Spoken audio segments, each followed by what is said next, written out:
In the last video, you learned the filter verb for extracting a subset of your observations based on a condition. Now you'll learn the arrange verb. Arrange sorts the observations in a dataset in ascending or descending order based on one of its variables.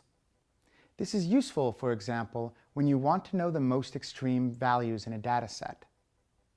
Just like filter, you use the arrange verb after the pipe operator. You would type gapminder, then the pipe operator % greater than %, and then arrange. Within those parentheses, you tell it what column you want to arrange by. The observations are now sorted in ascending order, with the lowest GDP per capita appearing first. Look at the rightmost column. Notice that it starts with 241, the smallest value in the dataset, then keeps increasing.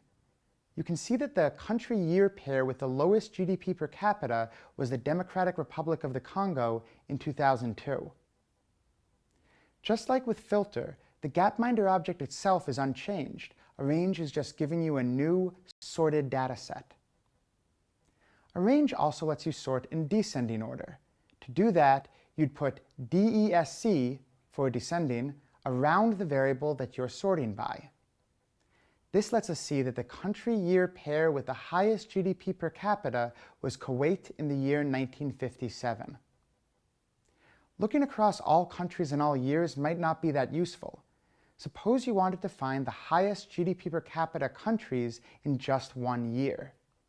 To do that, you can combine the two verbs you've already learned, filter and arrange. You start with the gapminder dataset, then a pipe to give the dataset to filter. Then you specify that you want to filter for year equals 2007. Then you use another pipe. This takes the result of the filter and gives it to arrange.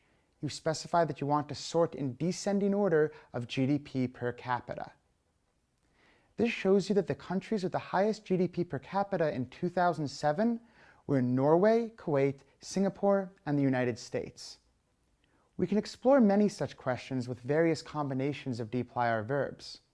Over the course of these lessons, you'll learn to pipe together multiple simple operations to create a rich and informative data analysis.